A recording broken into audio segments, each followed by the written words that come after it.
Well, hey everybody, welcome to this video. We are going to answer the internet's most burning questions about Barry and Darlene. I don't know about burning. You got any questions? Hey, I got a question. Well, we're going to answer questions about RV life and what we think about it. Yeah. It's not all about full-time RV life. Yeah, if you're a sometime-timer, a part-timer, we basically asked all of our YouTube friends, all of our social media, Facebook and Instagram friends, what do you want to ask us? What's your questions about full-time life, about RV life, about us, about our history? What do you want to know? Well, you might be wondering where we're at. We're at the Sand Dunes National Park. Yeah. Oh, I don't know why. Yeah, the Sand Dunes National Park, just outside Alamosa, Colorado. It's desert. Yeah. Who knew? But we're going to be bringing you some really cool stuff about our adventures here, the place we're staying, which is super cheap and super cool. So look for that in an episode coming up soon. But let's get to your questions. Okay, so the first question is from AK Ashley from Instagram. How nervous were you to leave the sticks and bricks for full-time RV living? On a scale of 1 to 10, it was an 11. Yeah, I mean, you're doing something huge, especially if you're doing it like we did, where we basically sold everything, leased out our house. We did keep it for 1 year because we wanted to make sure we did like RV life. But that's a process. It's a huge step to getting rid of everything. Now, we are not super attached to places and things. We've never been that way. We've moved around a lot in our marriage. That really wasn't, it was just the whole moving into doing RV life because we had never RV'd. We'd never owned an RV. This was our first one. We had to learn everything from nothing. Yeah. So there was a learning curve there. But that first 6 months is a huge adjustment period. Yeah, I think the anticipation of doing it, it's something new and exciting, even though it's a heck of a lot of work. That was one thing. But then I think the much tougher period is the first 6 months when you first start out. And we've made videos about this and encourage you to, I'm sure Darlene will put a link where you can get to these. And I would highly encourage you to watch them because there's some emotional aspects, mental aspects, relationship aspects, things that a lot of people don't talk about that are very real in that 6 month period. And it's a tough transition period. Yeah. And so if you can get through that, you'll do just fine. Yeah. So just know that, yes, it's a whole process. I think it's super exciting when you're getting going. And then the reality for like our story is we took about a month and a half. We took our daughter, our last kid at home, to college and dropped her off. And when we left that drop off moment, we realized not only are we empty nesters, we're full-time nomads. Holy crap. It was just like we were just like, here we go, and you just have to embrace that first 6 months.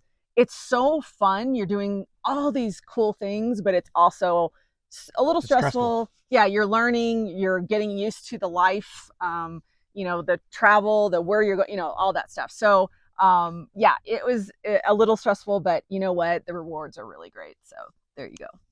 Okay, I thought this was a good question. Mary asked, do you ever have to leave or fly away and leave your rig? Do you try, actually she asked, do we carry suitcases with us and things like that? Yeah, we do have suitcases. We have a big rig. We have a 44-foot toy hauler. And we do have some storage cubby holes and stuff for things like that work out great. So we have regular luggage. Couple carry-ons. Yeah. One of the things, and I wondered about this, and this has been an issue and maybe an issue of some debate. We have, in the cases where we've left for like a week or so, maybe around the holidays, we just book regular RV parks and we just leave. Now, we don't know if you're supposed to do that, but nobody's ever said anything. It really depends on the RV park, to be honest. But, I've seen people, like when we were in Florida in the winter one time, there were people that were doing that and they had friends in the park to check on their rigs. So leaving their rig was no big deal. A lot of times you don't have that. So, at the holidays, for a while there, we were flying back to our family in Indiana. So we left our rig in Las Vegas. We had to board the dog, which do not board in Vegas. It's super expensive. Yeah. It was awful. They did a good job. It's super expensive. So doing all this is super expensive. So that might not be feasible for a lot of people, but for us, we had to be out west and we didn't want to miss Christmas, but we do it different. We're trying to do it different for different holidays. Sometimes we'll fly our kids to us. Cause that was a second question. Debbie asked about, how staying connected with your kids and how do your children feel about your full-time lifestyle. So obviously our college age daughter, her home base is no longer in a house. It's wherever we are. So she just flies to us. This is why I do credit cards with airline points, because I don't pay for them. I use my points. So yeah, we love the points. We love the points. I just basically use my points to fly both the kids to New Orleans for Christmas to stay with us. We actually have, we found a campground with not only RV spots, but cottages. So we put the kids in the cottage. Yeah, that's one thing that we did learn is our son has stayed with us once. In 2 years. With our daughter, and they were both back there in the toy hauler when we, it's just not worth it for us. We have a big rig, but we don't have kids that enjoy that lifestyle. So we try to make it comfortable for them. Other people may be totally cool with their kids love to camp. They grew up camping. Ours did not. So, but yes, we do carry the luggage. We do fly. Barry has business trips that he has to go on sometimes. We work it out. It's not been a huge issue. Yeah, it's one of those things though, but because of all the hassle of doing it, it's not something you take lightly. Mm-mm. So like some business trips, I'd like for her to come along. My company would pay for it, but she's just like, but we're gonna have to board the dog and do all this, that, yeah.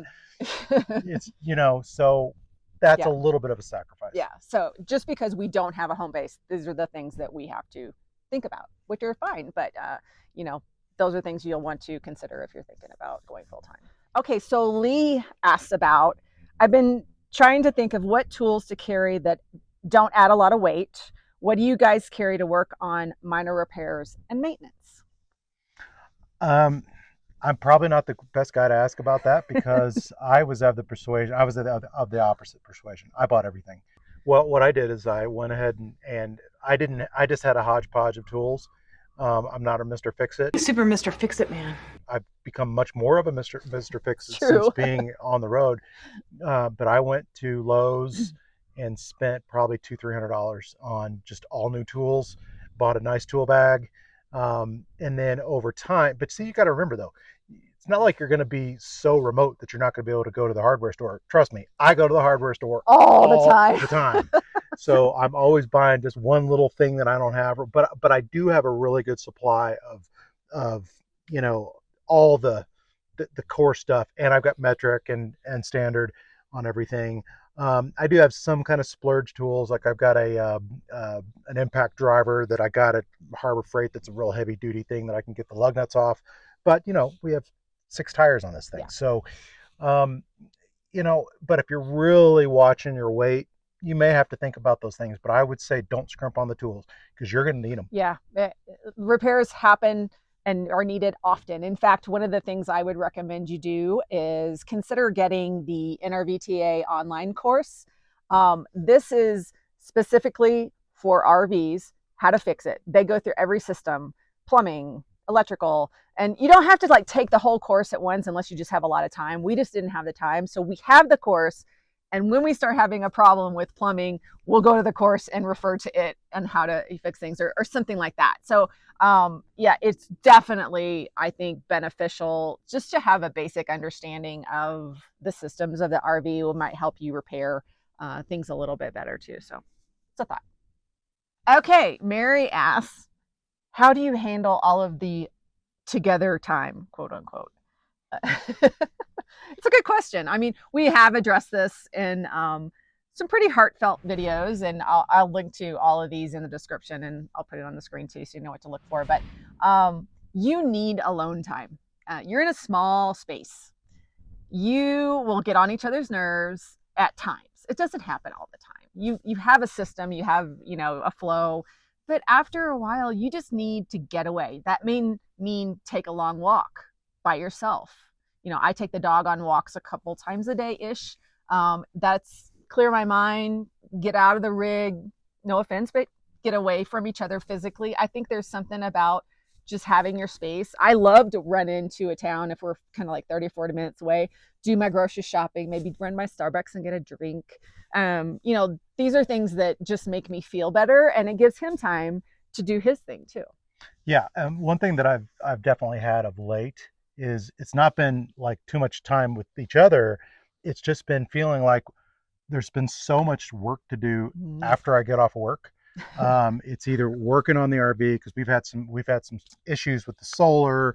We've had, and it's not sometimes it's not always maintenance things. It's like when you buy new things or you're trying to upgrade. Like we did our black tank video, that new thing. I had to go buy a bunch of fittings for that. I was going to the hardware store. I was doing all this, and I just felt like after work I just kept working every night. And after a while, it got to me. I'm like, you know what? I didn't do this lifestyle so I could work on this lifestyle 24/7. It's and true. so I'm just like, you know what? Today I am going to ride my bike after work, and after that, who cares? I'm just going to not work. And it's good to have separate hobbies. So like Barry, a lot of you know, Barry works for a fishing type company. He loves to fish. He has an inflatable boat with a motor. He will do a whole day fishing, and I will just do whatever it is I want to do. I'll go into town if I drop him off, or I'll stay at the rig and just enjoy some reading or watching the shows I want to watch or seeing nature on my own. I don't really care. It's just that you need to have separate things, because when everything is constantly right next to each, it gets a little bit much. So you just need to have a plan. This is the one that we get a whole lot. Probably the number 2 asked thing. Internet. So Pamela and Anna asked about, is internet a real problem on the road, and is a Starlink a must for full time? Yes, in our opinion, Starlink is a must.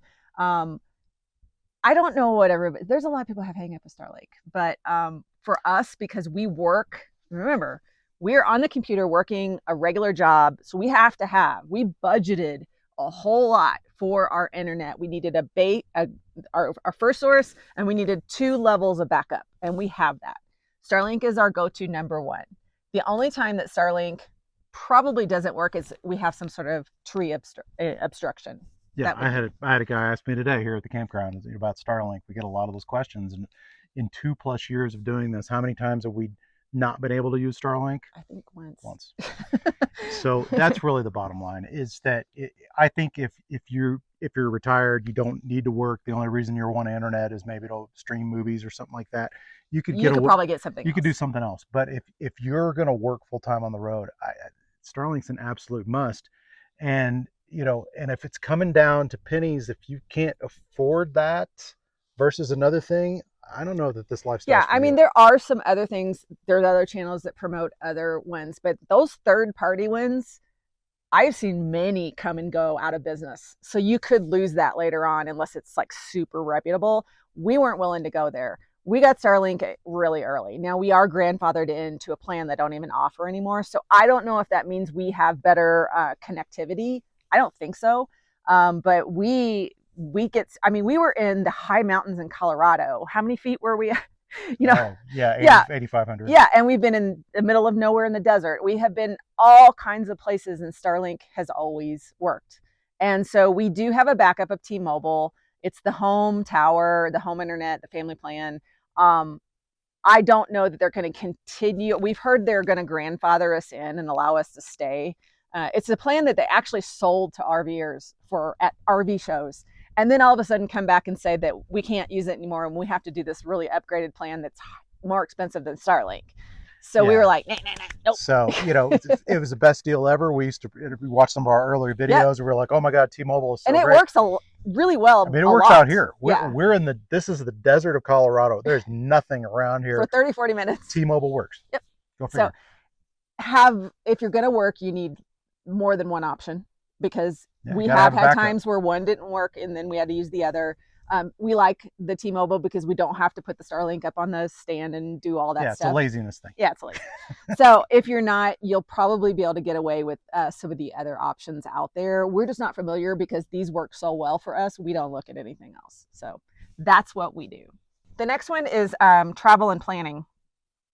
We got this from several different people. How many hours a day will you travel on move days? So 2 hours I love. That's like a sweet spot to me.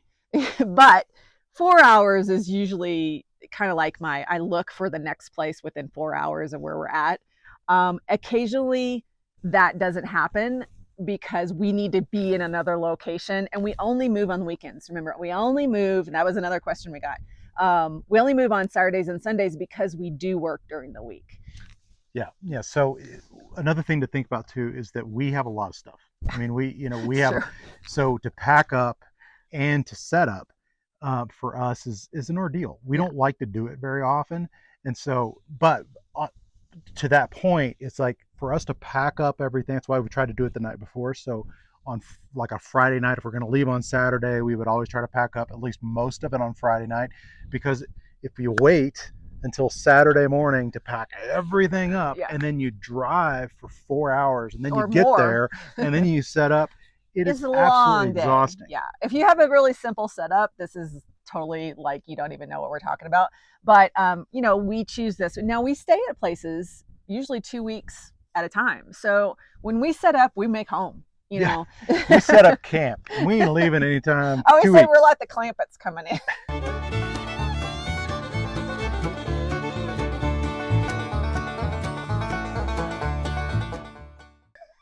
With all our crap. But that's how we roll. We choose to be that way. We could get rid of a lot of stuff and make it a little bit more simple if we wanted to, but right now we're okay with what we have.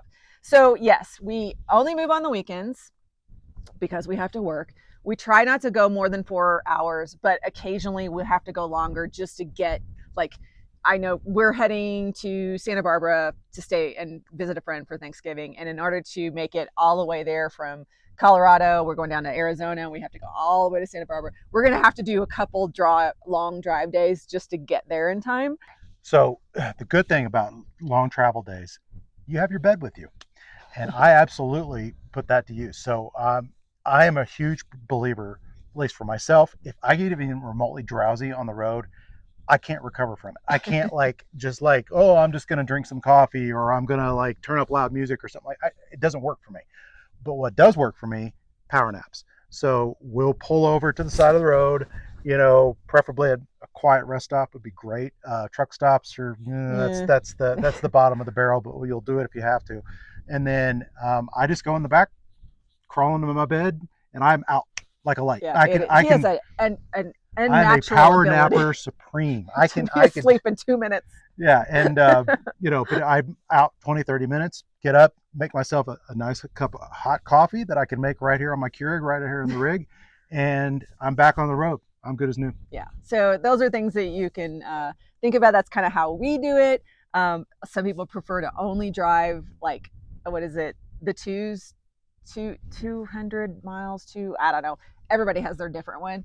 You'll figure out what's right for you based on how you like to travel. So don't worry about what everybody else thinks. Another question that kind of goes along with this, the same question Cassandra had about how far ahead do you plan where you're going? This is, we have this, so we're working on a going full-time course, and I just finished deep diving because there is so much to trip planning. That was my number one worry when we got going, is I didn't know how do I pick where I'm going? How do I, it's like, it's kind of like the hardest thing when you've never done it before about full-time travel. I usually pick the big things. So if we need to be in a certain place to meet our daughter for spring break, if we are going to be in a certain place for, say, a 50th anniversary party, you have things that are in your life that you need to be in certain places, put those in your calendar and on your map. We use RV Life, the RV Life Trip Wizard. I couldn't function without that thing. So if you've never looked into it, I'll put the link in the description because it's my go-to for planning. But I'll put those big things in, and then I'll just fill in the other places with fun adventures, places we haven't seen yet. So that's kind of in a nutshell how I do the planning. And the second part of Cassandra's question was, are you guys going to do another meetup? Now, what she's talking about is we are going to actually another YouTube channel's event, Romp It Up with the Border Hookups. and it's a boondocking event. And we invited a lot of you guys to meet us there if you were into that and in that area. But a lot of you couldn't make it. So I've been getting questions about, are you guys going to do a meetup? I don't know. Yeah, that's something. It's tough for us to think about doing those types of things just because we do work full time, or I have a full time job, and I can't like just take off a week just so I can do some sort of sponsored event. As fun as that sounds, we may eventually get there. We may be able to have like little meet at a certain brewery in a certain city and let you guys know really far in advance, maybe a night kind of thing. We are going to the Tampa RV show this year in January, and I'm pretty sure we'll try to do some sort of meetup there. So if you are interested in some sort of meetup, whether it's a camping kind of thing or just a night get together, talk, meet us, we would love to meet you guys. So go in the comments and let us know if you're interested in something like that, and then we'll maybe see if we can put that together for you guys. Okay, this is probably our number one asked question about full-time life, and especially because we boondock a lot. It's about mail, getting your mail, and getting packages on the road. So I'm going to start with where our mail goes, basically.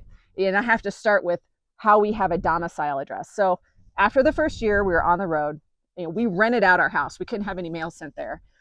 So we used Escapees as our mail service. Escapees is a club. They do a lot of really cool stuff and events, and you get all kinds of discounts as well. But their mail service is really cool. So they will give you a domicile address. You can pick between South Dakota, Florida, and Texas. We were already residents of Florida, so it was really easy just to move over to the domicile. The address they gave us is our new home address, and that's what we put on all official documents, any government kind of thing. That's what's on our driver's license. But when it comes to mail, getting our mail, that's in Texas. Yeah. So people are a little confused by that, but that's just, but it hasn't caused any issues. So like when you're going to fill out a credit card application or something like that, or if you're like putting on your address, they want to know what your mailing address is. And that's always going to be, and for us, it's going to be in Texas. The only thing that our Florida address is for, the domicile thing, that's just like legal stuff, right? If the IRS is trying to get a hold of you, or, your state, your taxes, like those kinds of things, your driver's license, they got to know, because you can't just be a citizen of the U.S. You got to be a citizen you got to be somewhere. Of a state, somewhere. Yeah. So if you're going to use a relative's address, I mean, some people do that. We did not want to burden our family with that. I didn't want to have to deal with them getting my mail. I didn't want to have to. I didn't want any of that. So we use a service for this. So they give us our domicile, they give us the mailing address, and basically what we do is we pay extra for the scanning service. So they scan the front of the envelope.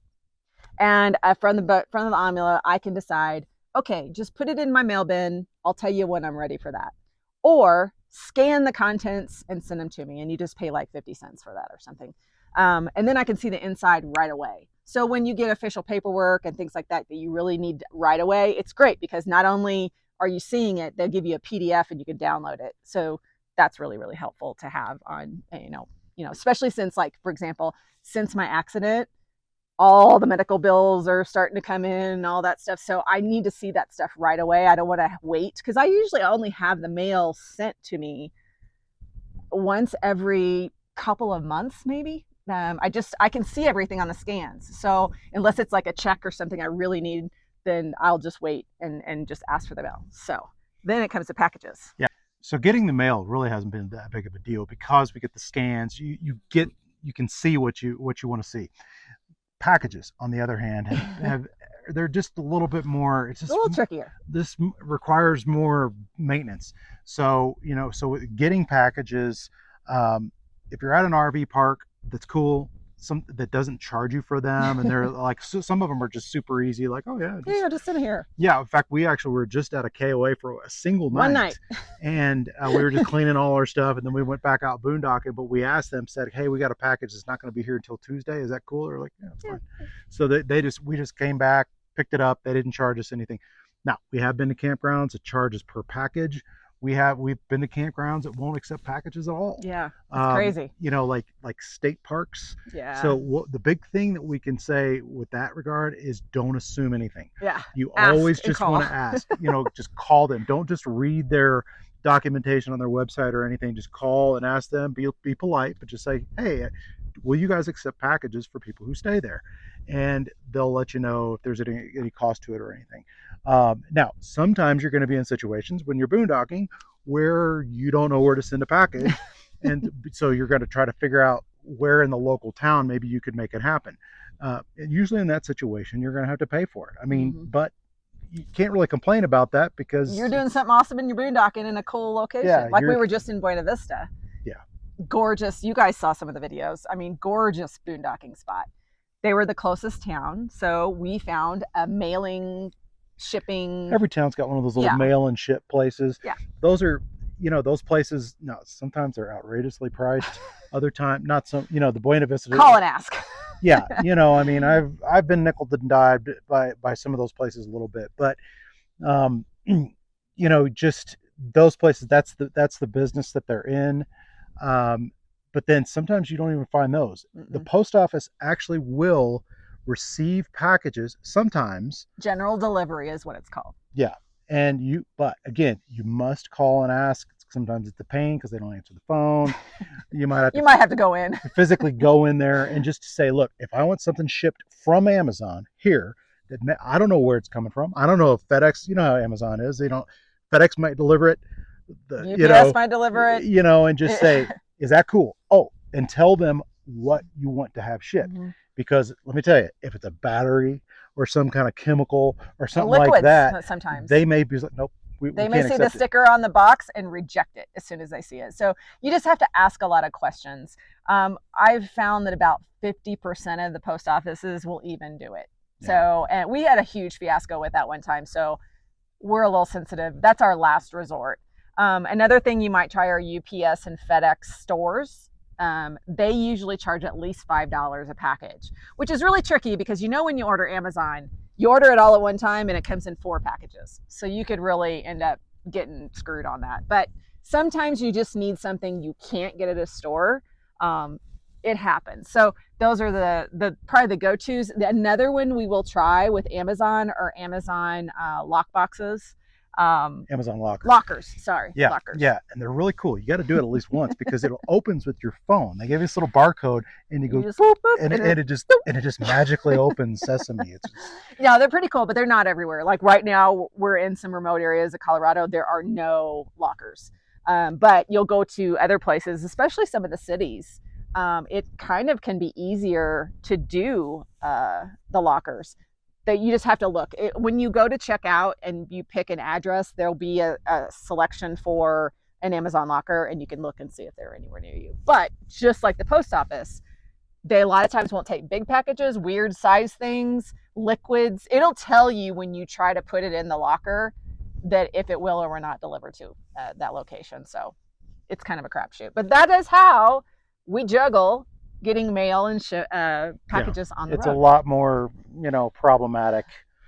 We still make it happen, but it can be kind of a pain. Yeah, we work it out though. So the next one is from Deb, and Deb is worried about grocery shopping. She has a different situation where she gets paid once a month, and she didn't really like Walmart's. So she was asking about the small towns and the small town groceries versus, you know, what's really available out there. This is a great question because we just came from an area where it's like the small town groceries were really close, but they were super expensive. Let me give you an example. I'll never forget this. So she has me go stop. We're running out of coffee, which that's an emergency in our house. We're out of coffee! So we buy Starbucks, Sumatra, expensive coffee. And she's like, hey, just stop at that little store there in Buena Vista. I went there, and one of those little bitty bags, just the little ones, $14. And then and I just begrudgingly paid it. And then the following week, we went to Walmart in the other town for the big bag of the same stuff, $12. Yeah. So that gives you an idea that, yeah, it can be pricey. We keep moving because we're running out of daylight. We're moving over. The sun keeps moving over. So This is the realities of Now we got Hugo in the background. YouTube. Yeah, and he is like not happy that he's not right here at our feet. So these are the things that we do. So let's finish talking about that. So small town versus the big Walmarts. You're just going to pay more if you don't like, because you're going to get in areas where all you're going to have is like one grocery, maybe two. It really depends how you camp, you know, and it's totally by location. If you're near a city, you'll have your pick. It won't be an issue. We have a tendency to lean towards Walmarts just because we can get everything we need at one place, and it's usually pretty reasonably priced.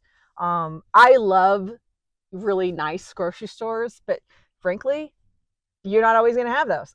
So, you know, I love Trader Joe's. You're only going to have that in a big city. So you're going to have to like look at your travel schedule. And like we left Colorado Springs. We had every store we needed there. I loaded up before we left because I knew all I would have was small town grocery. And that's only really good for the essentials. Otherwise you're paying out the butt. And and honestly, their produce was not great. Just they only get shipments every so often. So those are the things that you just have to think about a little bit with where you're going. God bless you, Mary. Mary asked a billion questions, and they're all good questions. And I'm going to tell you how you can get your hands on some of this stuff outside of this video because we only have so much time to answer questions. But there's one that was really good, and that is, do you have everything you own with you? Or do you store some seasonally somewhere? Is it worth having storage? So we struggled with that question when we first started out. And so as far as, just to answer your question directly, keepsakes, things like Darlene's wedding dress and, you know, the kids' little drawings, mementos, all those kinds of deals. Yes, we do have those. We were actually we put them in storage at first, but then we ended up working out a deal with her mom. Now they're at her sister's house in Indiana. They're fine, and we don't have to pay for it. But I'm pretty passionate about this particular topic, which is things that you like, physical things that you think that you're going to need at some later point. Like we had all the this is a brand new rig when we bought it, and then we have 2 patios, and we had stairs that go off these patios. We had no intention of using them. We certainly didn't want to pack them around. But we thought, well, maybe if we sell the RV years later, the people are going to want those stairs. So we made a stupid decision, frankly. We actually split a unit with a friend of ours, and we're paying $50 a month. And I thought, after 6 months, I thought, I've paid $300 already to store these stupid things.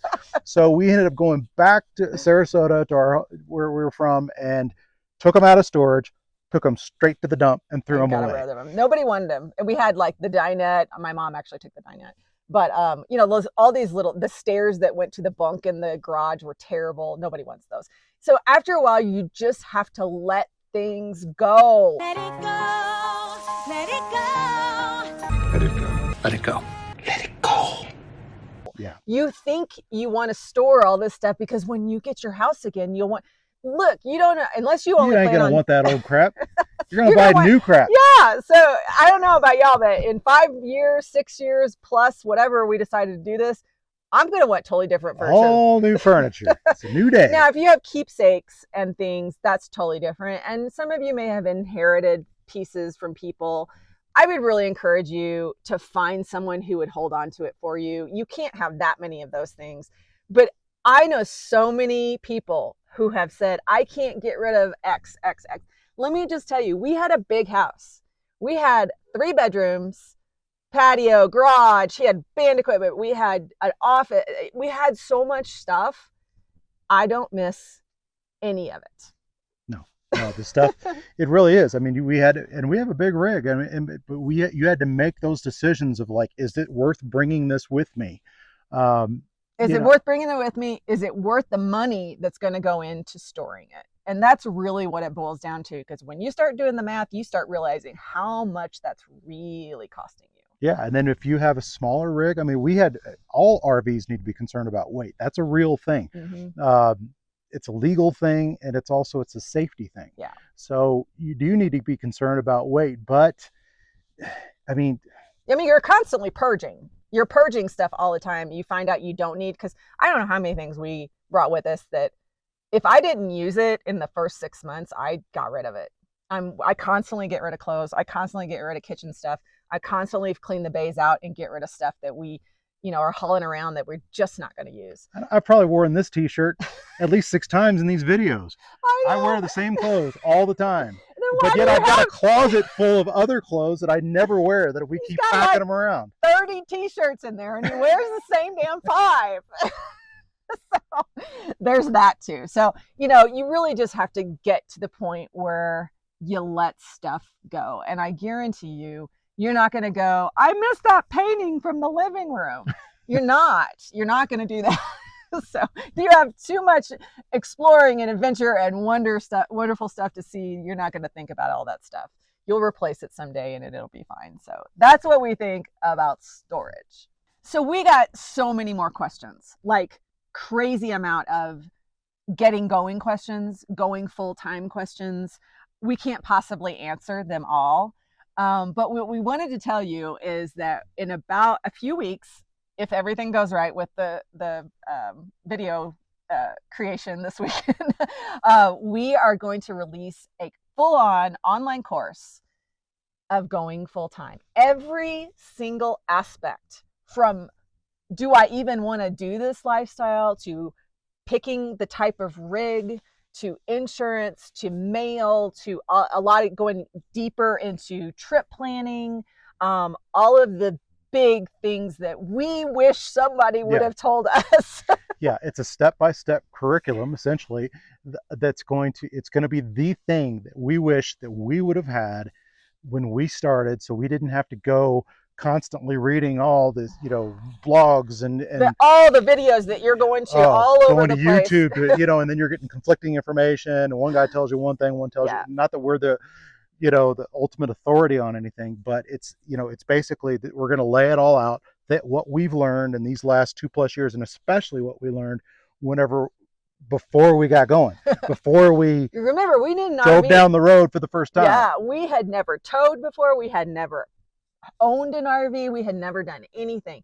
Some of you guys have way more experience than when we started, but there's so many of you that don't know about the full-time lifestyle, the mental, the emotional, the like the things that pop up that you don't even know about right now, that we already went through.